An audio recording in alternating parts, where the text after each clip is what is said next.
Alright, this is Zach and Isaiah with Wired Customs, and today we're going over 94 series carburetors.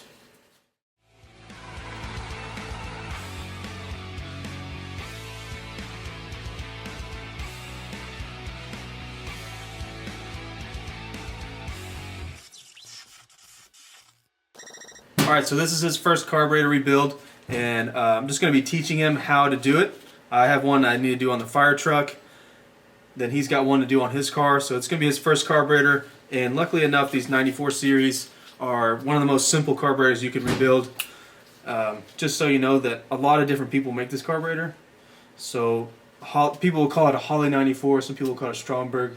My Model A has a Richmond Groves 94 on it. So a bunch of different people made it. So a lot of people call it something different.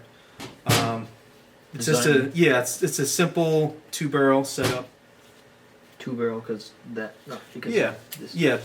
a 2-barrel because of the throttle plate, not a 2-barrel because on the top that's the choke.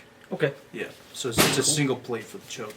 So let's get the throttle plate. Let's get the throttle off of it. So it's going to be these 3 flathead screws on the bottom, then one on the bottom here. On my table. A lot of little parts here. Yeah, a lot of little parts.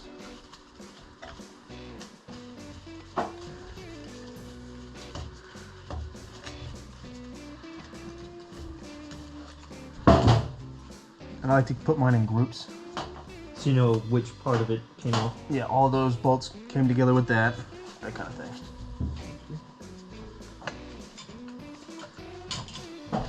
You go to separate the base, you need to separate the accelerator pump from the throttle shaft. Some of these have C-clips on the inside, so make sure yours does or does not. Then go ahead and try to pop it off. On the inside for the accelerator pump? Yeah, I'll show you when you get yours unbolted. Accelerator pump is this like tube right here, right? Yeah, this shaft is the accelerator pump, and make sure there's not a C-clip on the inside of it. If there's not, then just carefully pry it off so you don't bend that rod. Then you can get the throttle off. So this is the choke shaft here, right? So what we want to do is get this little choke actuator off, but I want to show you that this has a detent on the inside of it. So when you unscrew that, take it off slowly so you don't shoot the detent out. Detent will fly away. Yeah, it'll go it's fly that out. little nub right there. Yep. Okay. Yep, underneath. So just put a little bit of pressure on it when you're taking that flathead screw off. Don't shoot the detent out.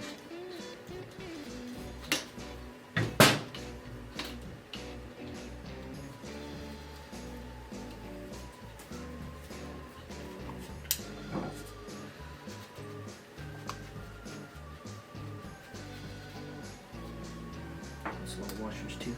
Yeah. Make sure you keep those with Just them. keep them in your groups so you know Exactly. these all go together. And there's that choke detent right there. Put that to the side.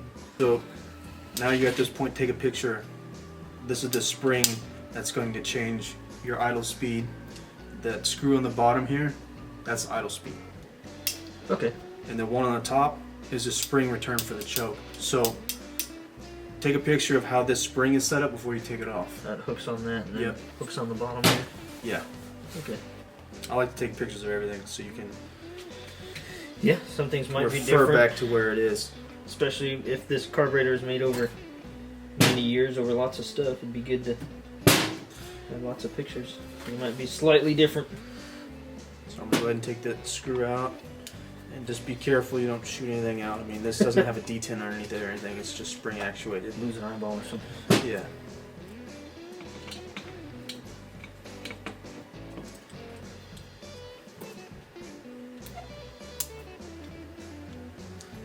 So now we're actually going to move into the carburetor. Let's look at the choke. These shafts, it doesn't really matter so much for the choke, but wiggle the shaft on both sides and make sure you don't feel any play in the shaft. Yeah, so this is a brass rod that goes all the way through right here. Yeah. Wiggle it up and down to make sure there's no play in that shaft. Okay. And try to see if you can grab it. You know, you can kind of push it in and out a little bit, push it out and grab the other side. This side over here. Can you grab any of that on yours? Okay. Does it push up? You just got to make sure there's no play. Like on this one, it's super important that there's no play. So Yeah. pick this up real quick and feel your throttle. This feels solid. Feel solid? Okay, Yeah, good.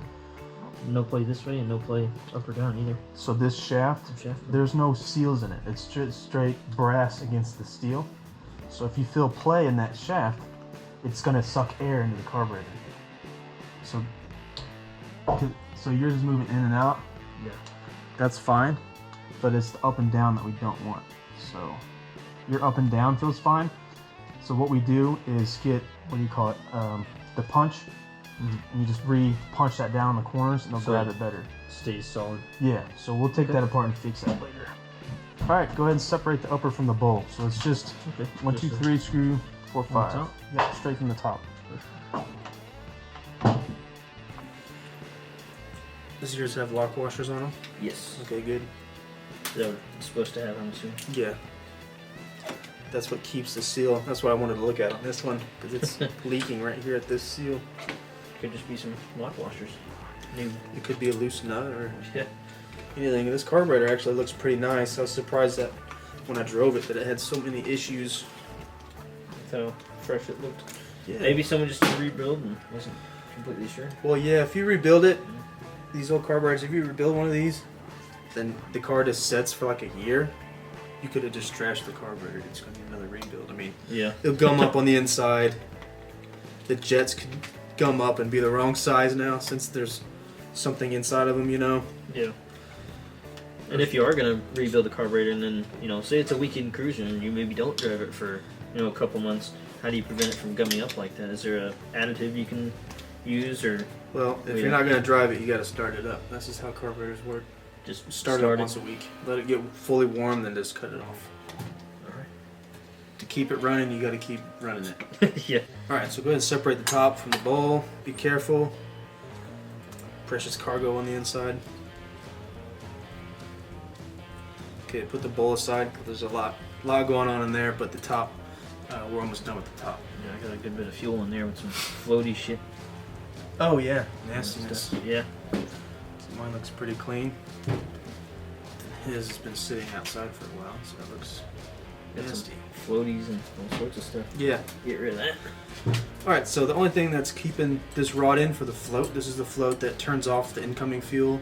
So obviously it fills up, and underneath the float there's a needle that we're about to take out. The only thing that holds this in is the lower, so just push that pin out right there. Go ahead and pull it out. And the float's going to come out. And the float, we do need to check these, put them in water and make sure they don't bubble or fill up. Make sure they actually Completely seal, yeah. The thing about them is that they could leak, but when you go to rebuild them, whatever was inside of it could evaporated, and it could just leak, after you're driving it down the road again. Okay, so we got the needle out. Let's take the seat out right here. So, you might need a bigger flathead than I got, but be careful and see if it'll come out. If not, I'll grab the bigger flathead. Yep. Okay. Well, it comes with a new one in the rebuild kit, so I mean, if it strips out, it's okay. God dang. Crikey. You got yours off? Yeah, I got mine out. Damn. Someone's rebuilt that one and went a little hasty, didn't they? Yeah, maybe this one doesn't have a gasket in it. That's why it's messing up. Here. So how does your choke spring feel? Is it nice and free? Real springy? Little sticky? Little sticky. Alright, we'll take... Mine feels good, and this choke doesn't really change too much as long as it functions. So I'm going to leave mine in, but yours needs to come out. So the choke is always depending on how the carburetor's going. So what you need to do is take out those 2 screws right there. Flip the car upside down. Screws? Oh my gosh, yours aren't screws. That sucks, man. So here's our rivets. Someone riveted this back on, so they drilled it out and riveted it out. So that's probably because one of these screws probably broke off inside the shaft. And they probably did some old school thing with rivets. Mine's got screws. It sucks that yours is the one that's messed up, so that's nothing. We don't really have to worry about much sealing around right there, so we'll soak it all, and it'll probably clean it up. Okay. So we'll soak it all and we'll see how it moves it looks after a little, that. It's got a little grot in there, so. Yeah, there's a little grunk and stuff in there. So we'll set that to the side. And yours, since yours is an issue, let's just start soaking it right now. Let's see how it is when we're done taking it apart. Soak in there? Yeah. Yeah, we'll put the whole thing in there.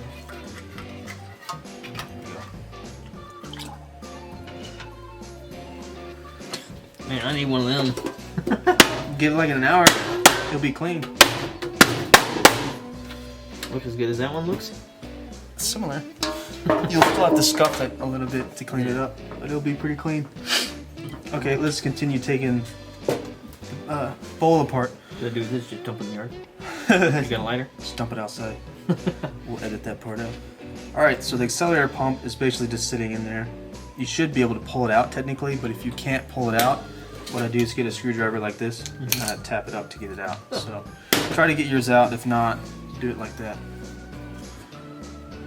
Awesome. Nice. So there's certain things that we're going to reuse on these. So this rod doesn't come in the rebuild kit most of the time, but this is the accelerator pump. We're replacing that. So what you do is you pull the spring down, then it comes off the rod. What? How'd you do that? I compressed the spring down. That's the only thing keeping it on. Then slid it over the top. Okay. Okay. And this is technically the pump right here. That's the pump. Okay. Where's that? Stay really organized. Cylinder pump, rod. Get that all to the side. Sweet. Then separate these two pieces right there. Oh, separate these apart? Like that? Yeah. Just spring separate from that. Yeah, I'm assuming we need to keep this little plate thing? Or? Yeah, you need that. So Okay. here's the new pump. That's all it comes with, is just that. Okay. Yep. So you just took it on that rod and you reuse that spring? Yep. If the springs are bad, you replace them. But your spring doesn't look that good. It looks a little short. I mean, different years have different stuff going on in them, but see how mine's the full length. Yeah. But yours is a tighter spring, so it'll probably be okay. When we get it together, we'll check the function of it, make sure it's good. Alright. Then my gasket, which obviously isn't working. Your extra Oh, I gasket? got two gaskets. See, this, whoever rebuilt this was doing some weird stuff. Yeah. Just one. Okay, so now we're going to take out, after you get yours off. Yep. Now we're going to take out, these are the bridges. Then these are called the clusters. So let's get all that out now. Mine looks different than yours. Yeah, yours has tall clusters. I have the short clusters. Different years, a little bit different stuff going on the inside. And these are sized. This isn't sized. This is generic. EAB? Oh, 15/16? 15/16. That's the measure on yours. But let's go ahead and take the bridges off. And we'll be able to get the clusters out. Okay. Now, when you take the screws out of the bridges, I'd leave the... Don't take the screws out of the bridges. Leave them in the bridges. And just pick the bridge up. Because the screw links are probably different side to side. I don't want you to get them mixed up. Okay. Then take the whole bridge and screw those out together. So there's the bridge on that side.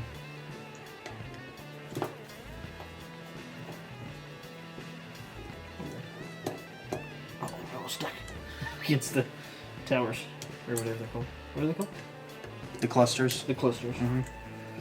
A little pinched against the clusters.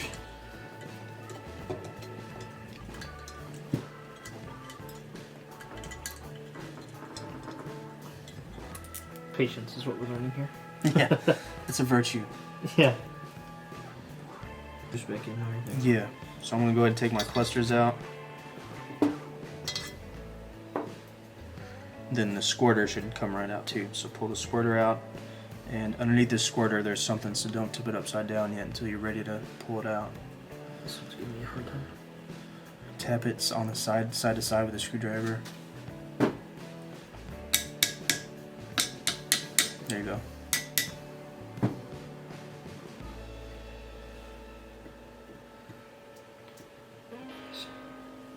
Yeah, that Ooh, brass nice and is just crusty. nasty. Yeah. Yeah. That's alright. We'll get it going. Right in there. Now Awesome. take your squirter out, which is These bad boys. this is a squirter. 71. It says 71 on it. Yeah. That's a 69. Sweet. Might. Oh, Oh, I got a little gasket on mine. yeah, mine does too. It just stuck to the squirter. Mine's all dry. Yeah, your whole carburetor's dry pretty much, except for what I filled it up with. Now go ahead and dump it upside down and get the little valve that's inside the squirter out. So we got another needle underneath the squirter. There it is. Yeah, all your stuff looks so nasty. Yeah, so dry. So this one's gonna be hard to see.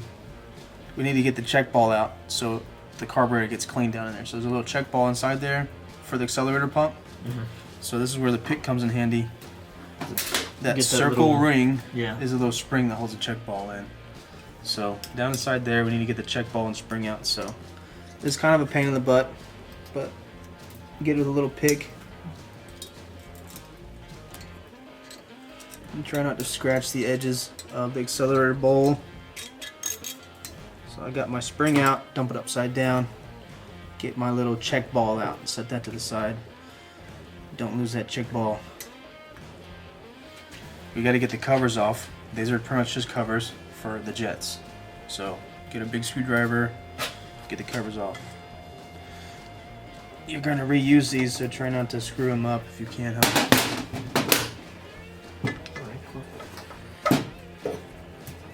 Of course, mine are stuck. Dang. Stuck too. Yeah. But it's real hot, so.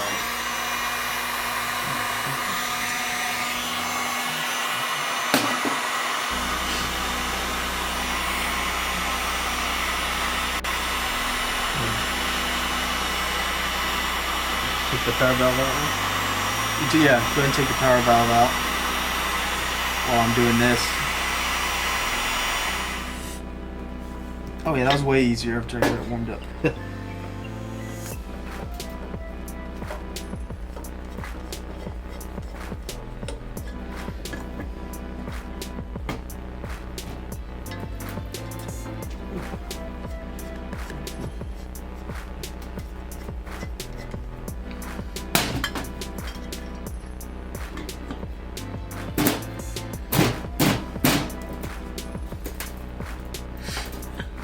Pretty bad.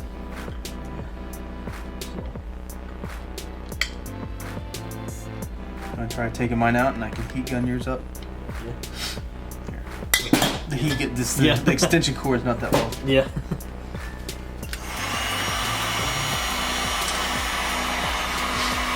Oh yeah, yours is chilling. Yeah.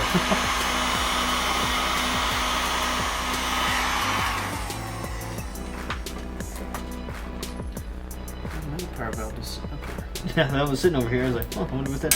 Something else. Oh, there's yours. Try it now. There's the power valve goes on. Oh yeah, look, it's all evaporating everywhere. Yep. That's cool. Science.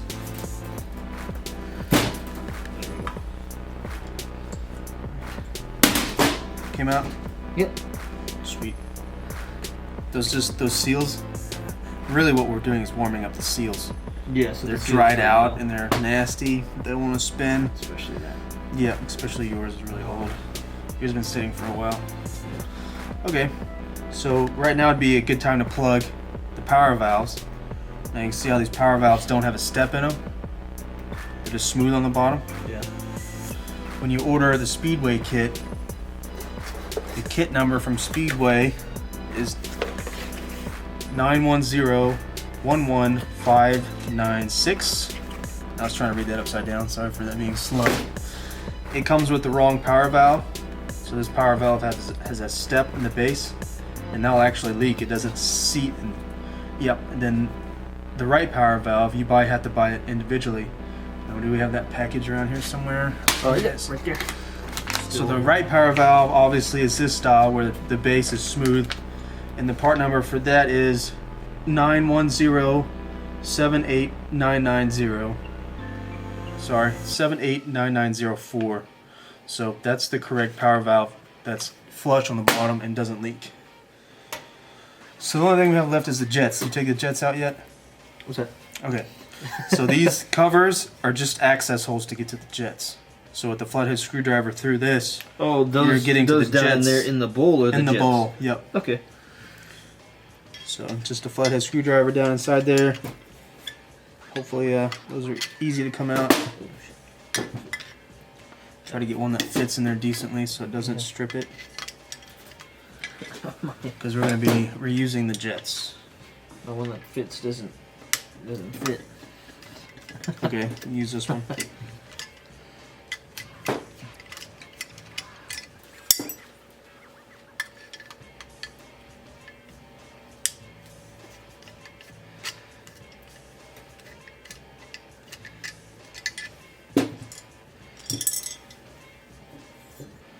Yep, steal that.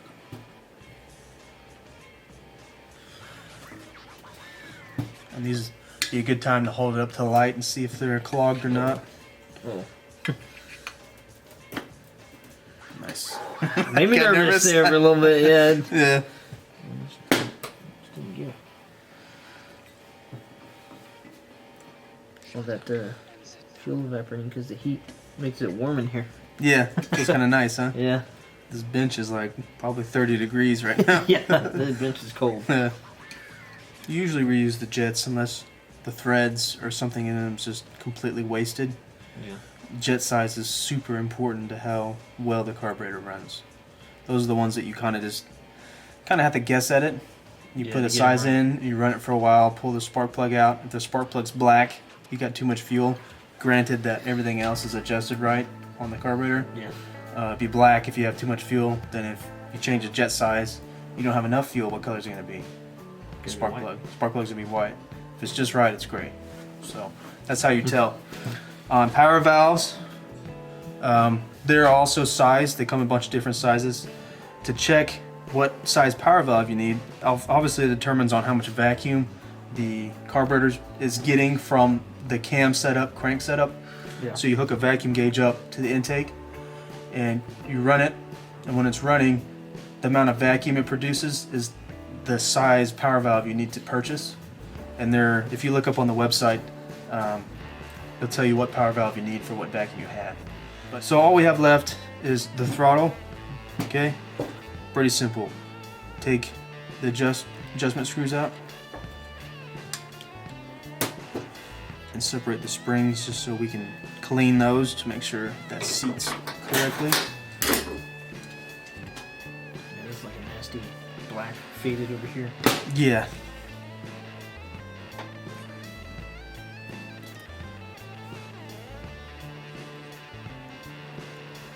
This one's actually rusted on the inside, so I'm glad I'm taking this apart. That's going to kill our responsiveness for sure. Those need to be very clean. This isn't rusted, it just got that orange slime on it. Yeah. So it's starting. Get a little nasty. So let's try to fix yours to make sure the throttle shaft doesn't have any play. Because if we mark yours back up so we get rid of that play, we can make sure it doesn't have up and down play actually in the shaft itself. So It's just this wiggling around. The It's shaft just the itself, like if bracket. Yeah, I want to get rid of that play real quick because Yeah. that's just a couple hits is all that's going to be. And once we make sure that that play's gone, we can make sure it doesn't have play in the shaft, because if you have play in the shaft, you have to buy a bigger shaft, and then you actually have to drill this base out to seat against the bigger shaft, because that's the only thing keeping you from sucking unmetered air right into the carburetor. But we're going to just stake the edges, and when you mushroom the edges out, it takes away all that play right there. So what do you call this, a stake punch? Stake punch. Yep. Then go ahead and just stake it a couple times. It's brass, so it doesn't take that hard of a hit. Little 3/8 stake punch. Yeah, it could be almost any size, as long as you're mushrooming the edges. Like right on the edge or just inside on the Just shaft? inside, so when you hit it, it's gonna bevel over the side of that plate. It doesn't have to be, perfect. I'm just gonna do it a couple times. I usually do it. I hit it like 2 or 3 times. Because we want a good mushroom around the edges. Okay.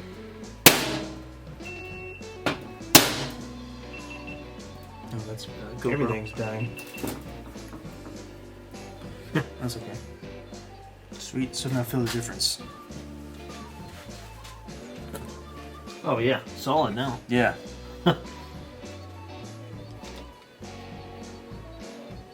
So go ahead and take those 4 screws out, but be really careful. If you strip these, it's a bad day. The backs of these look a little weird, like that one over there. Is that alright? Yeah, they might have mushroomed it to try to keep it to stay in. But that's alright. We'll unscrew it, and if you need to, we'll heat gun it too. Alright. Use a little screwdriver when you're done. Yeah, that one will work.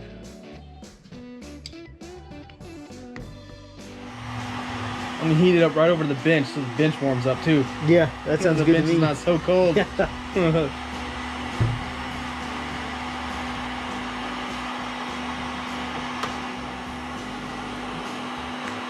This is probably repaired sometime. Because these two came out easy, Yeah, and then these two are. a pain. And this is the punch in. Okay. Well, don't be afraid to heat them up. And it's not even a torch, you know. I'm not really hurting anything. It's just getting warm. I mean, it probably could even get this warm just being on the engine, you know. Yeah.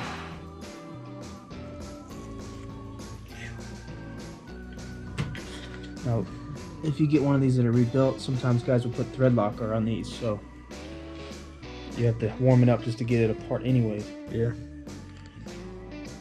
Which is normal. I mean, I'm fine with that. God forbid this falls down into the intake, you know what I'm saying? Yeah, and destroys the Considering the motor. These screws go in from the bottom. Yeah. So, open it up, wide open throttle. Then Good place to be. the shafts will slide out. Yep, they'll slide. The plates will slide out. So flip them over to the skinnies and push them out.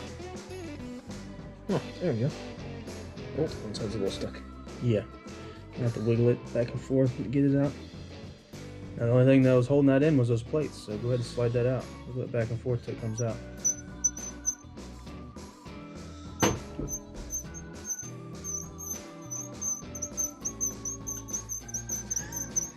It's coming. If your shaft is worn, it's gonna have, you know, a step worn out into it. Yeah. So I'm gonna have to try to just wiggle it out to the step. Doesn't have a stamp. Looks good. It looks good? Yeah. Nice. Just got some gunk in there. Yep.